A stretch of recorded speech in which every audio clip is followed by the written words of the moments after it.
maybe you decide you want to clean your room, and it's a hell of a mess, and you're working with the therapist, and he says, look, just open one of the drawers and look at it, because you've been avoiding it for 5 years.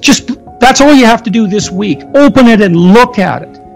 And on the one hand, that's so trivial and it's pathetic, but on the other hand, no, it's not. And so often the person will come back and say, well, I did it, but it was just stupid.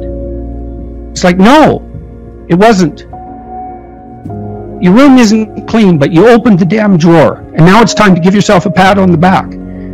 But to do that, you have to admit, in some sense, you have to admit how pathetic you actually are. You have to admit how pathetic you are before you can reward yourself. And that's okay, because that patheticness, well, it's sort of built in to the fact that you're vulnerable, and you need a small step and you need a reward. That's okay. It's okay that that's the case. When you see people, what they'll do is they'll say, well, that's just a good indication of how useless I am. That's all I could do. So they punish themselves. Well, then you have an opportunity. You say to them, look, there's two things going on here. You can't clean up your room. That's a problem. But you also can't reward yourself properly. So we need to take that apart and fix that so that you can reward yourself properly. And that's also why, when I suggested to people that they clean up the rooms, the reason I did that was because I actually knew how difficult that is. Because to get your room in order, there's no way you can get your surroundings in order without simultaneously getting yourself in order, at least to some degree. And it's for exactly the reasons I just discussed. What you'll find is the reason the mess is there is because of psychological mess.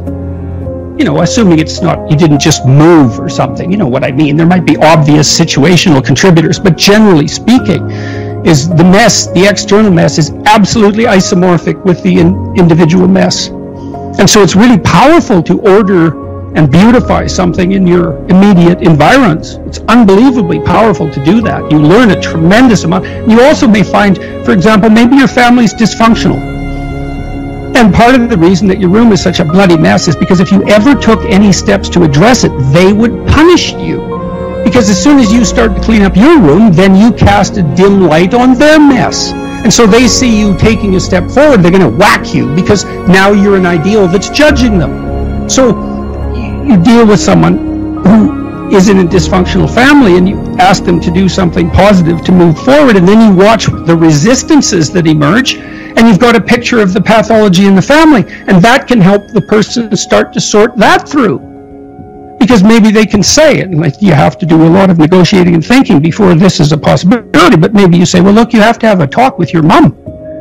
You have to say, look, Mom, I'm doing something good here, and your reaction is to punish me. What the hell is up with that?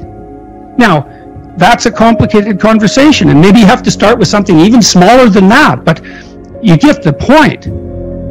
These things aren't simple. They're not simple at all. And luckily, though, they're right in front of you. You can, in fact, do it, and you'll learn a lot from doing it.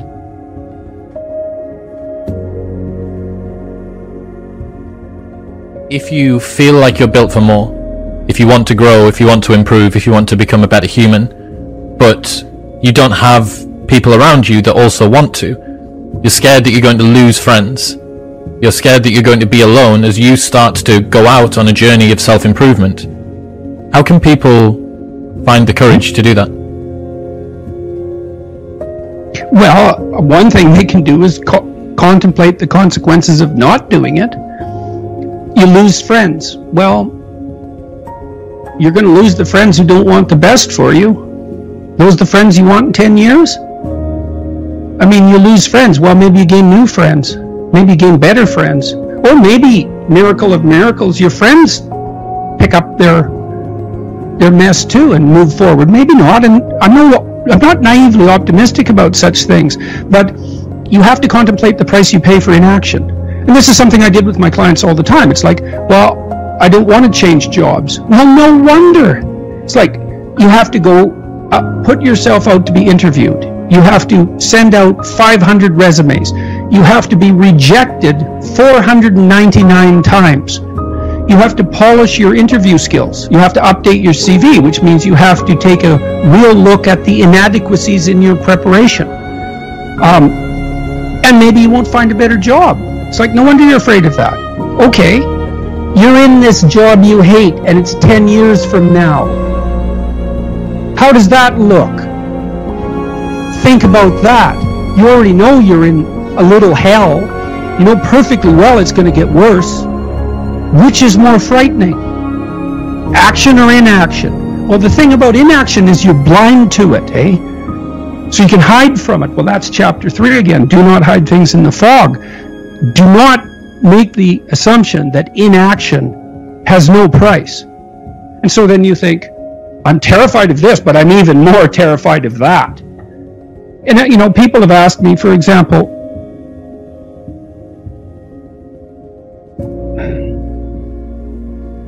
I suppose why I was willing or am willing to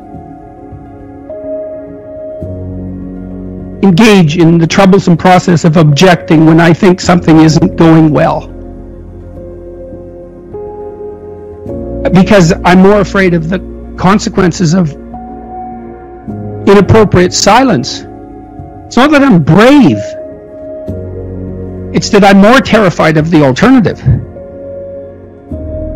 So I don't engage in the alternative. And I don't know, maybe I have a knack for that to some degree. Maybe it's a consequence of clinical training, but you know, I can walk into people's houses and look around and I think, okay, there's something up here. And I mean, people have that ability. You know, I walked into a house once and the dishwasher was in the middle of the kitchen and it was undone and had obviously been there for a couple of weeks, and the fridge had food in it that was no longer food, and the cupboards had unopened wedding gifts in them, like 5 years after the marriage. I thought, there's a lot of things in this household that are being swept under the rug, and that was all laid out in the practical environs. It's like they hadn't negotiated who was responsible for cleaning the fridge. They hadn't even been able to open their wedding gifts. It's like something's rotten, deeply so. And so I could see where that was headed without a tremendous amount of effort on the part of the people, and it didn't work. They were divorced, you know, a couple of years after that in a very ugly manner, or for very ugly reasons. Well, I knew where that was headed, you know, and under different circumstances, I would have said, what the hell is that box doing there? Oh, you know, it's nothing. Yeah, no, wrong. It's not nothing. That's a little portal to hell. I can see it, and so could you if you looked, but you won't. And I mean that literally, because people won't look. They'll walk into a room like that, and they will not look at that thing. Absolutely. And that's because if they looked, they'd see. And they don't want to see, and no wonder, but the consequence of blindness is worse. It's worse. I mean, I have this, you know, my family would like some peace, because I seem to be embroiled in one thing after another, and, you know, they have a point, but peace is very hard to obtain, and I can't be blind to what I see in the broader world around me, not if I see it. I see it, it's like, there it is. I'm going to say something.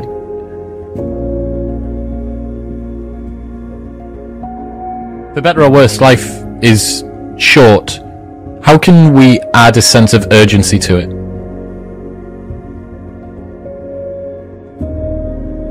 Well, I would say by reminding yourself that life is short, that'll add a sense of urgency. By noticing, you know, I calculated, I don't know, when my parents were in their 70s, 60s perhaps, I usually saw them about once every 2 years. We communicate a lot more than that, but we live a long ways apart. So I calculated, you know, well, my dad's probably going to live till his mid-80s or late, you know, somewhere in there. And he's 70, let's say. I'm going to see him 40 more times. It's like, okay, 40 more times. That's urgent. So you better get it right, because you don't have it. You don't have that many opportunities. You know, it's the same when you're formulating relationships in your adolescence, late adolescence, and early adulthood. You don't have that many experiments to run. You know, and you get old a lot faster than you think. So attention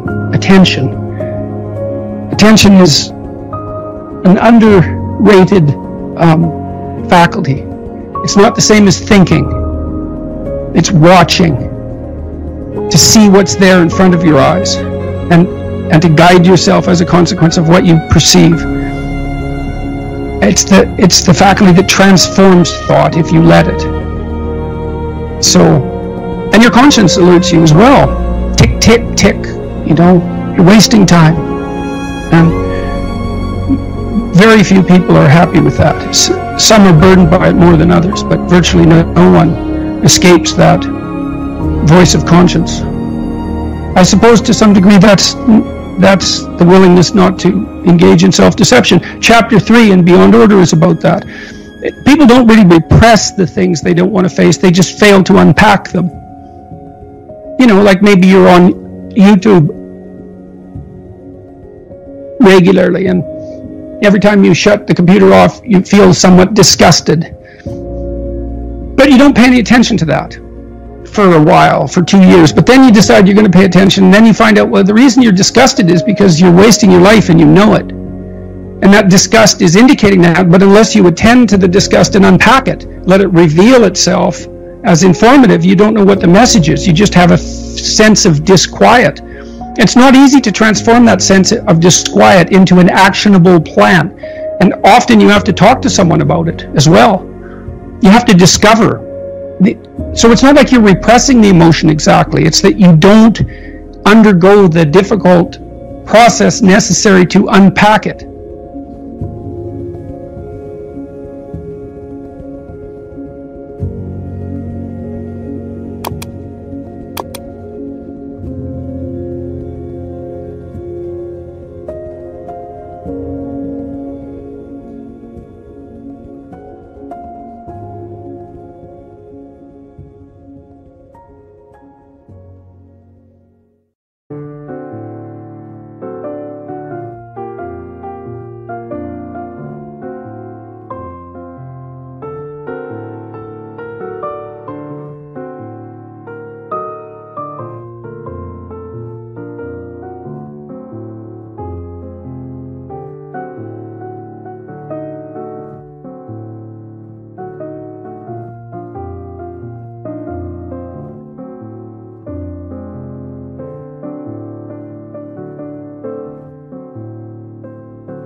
Anh hay mơ mộng mình thức xa xôi, không màng về tình ái muôn nơi, sống cho là trọn kiếp đây thôi, đâu quan tâm gì chuyện đời.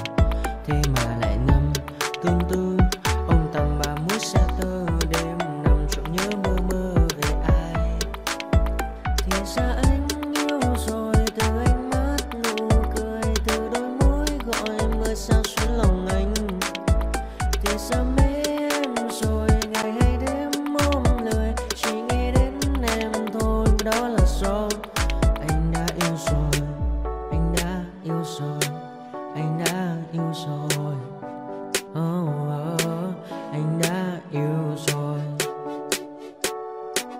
anh đã yêu rồi, anh đã yêu em mất rồi.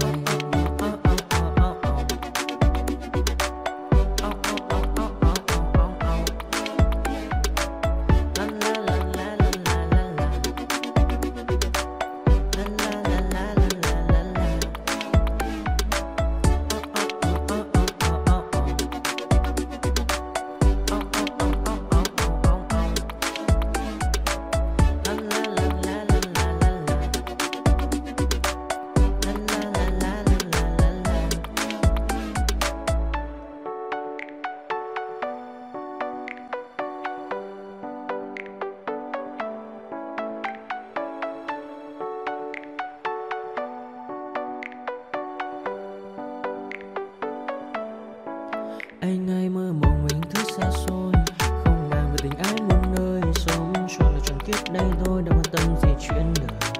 Thế mà lại nằm tương tư, ông tầm bà mút xe tơ, đêm nằm trộm nhớ mơ mơ về ai. Thì ra anh yêu rồi, từ ánh mắt nụ cười, từ đôi môi gọi mơ sao xuyến lòng anh.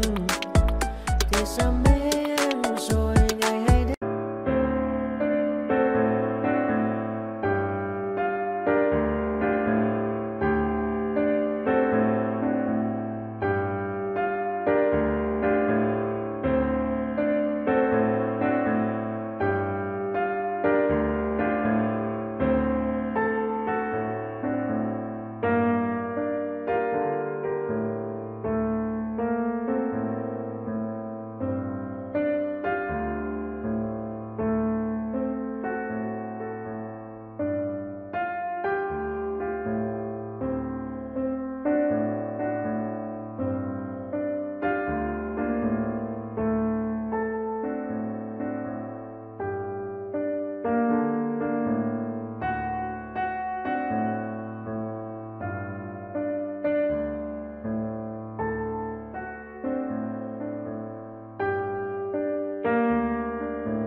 Hey kid, don't ever let them get inside your head.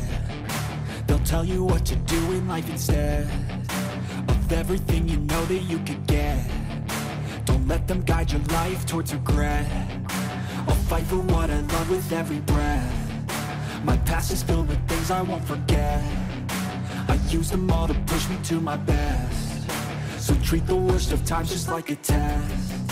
If only I could go back in time, I'd tell myself that everything will end up alright. Just push yourself, test yourself, figure out what you like, and find your limits, don't be rigid, always work towards a prime. Surround yourself with open minds, people can change your life. A few friends with intent can help you feel alive. Find a passion, take some action, and with a little time, just be patient, make a statement, try to enjoy your life. They'll try to kick you while you're down. They wanna rise up while you drown. They wanna fill your head with doubt. They're silently scared that you'll figure it out. I'll make it look like I'm losing, won't bother hiding my bruises. And when they finally think you're wounded, then it's your chance to be ruthless.